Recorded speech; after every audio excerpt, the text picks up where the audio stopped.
रामायण की कथा है कि एक बार मिथिला नरेश जनक जी महाराज शिकार खेलने के लिए वन में गए और वन में अपने सैनिकों के साथ घूमते घूमते उन्हें एक शेर नज़र आया।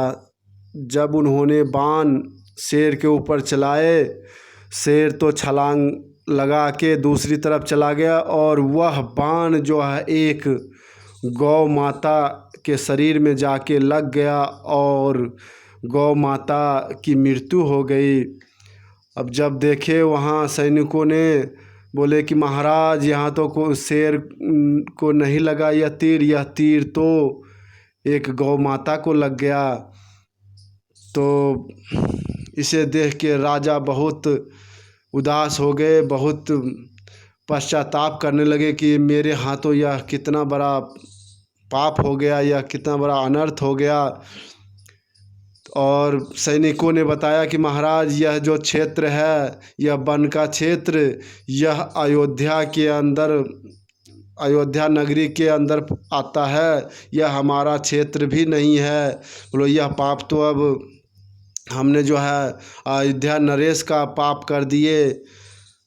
फिर महाराज जनक अपने सेना को भेजे, बोले कि महाराज दशरथ से जाके बोलो कि ऐसा ऐसा हमारे हाथों जो है पाप हो गया।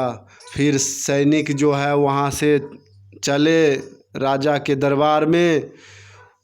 तो राजा उस समय महाराज दशरथ को जाके सुनाया कि महाराज बोलो हमारे राजा जनक के हाथों जो है इस तरह जो है आपके नगरी में जो है एक गौ हत्या का पाप लग गया, मतलब पाप हो गया।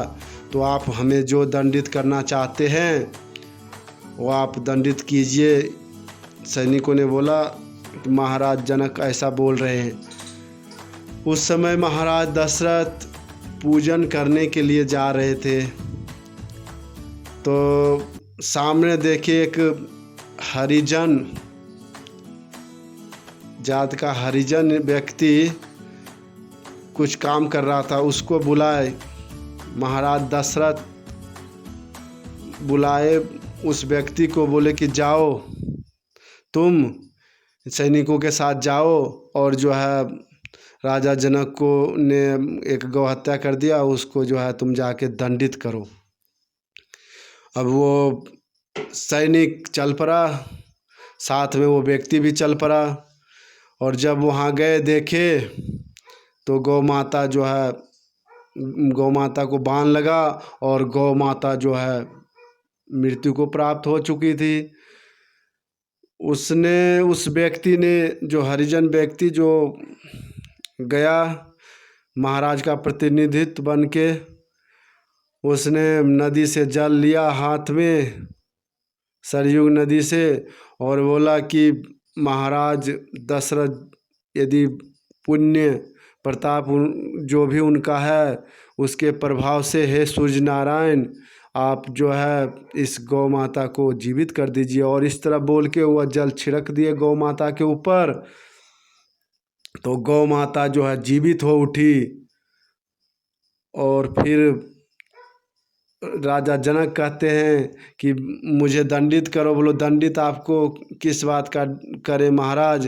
बोलो गौ माता तो मरी थी वह जीवित हो गई, तो आपको किस बात का दंडित करें? और इस तरह जो है राजा अपने राज्य को चले गए और व्यक्ति भी अपने राज्य को चला आया।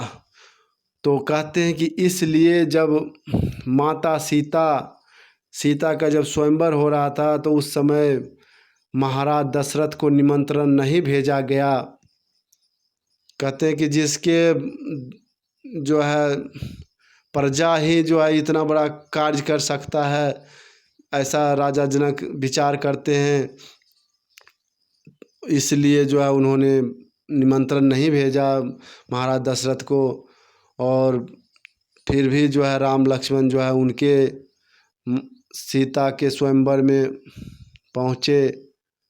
तो यह एक घटना है भक्तों मोटिवेशनल गुरु चैनल को सब्सक्राइब करें और वीडियो को लाइक करें, कमेंट करें। हर हर महादेव, जय शिव शंकर, जय भोले बाबा।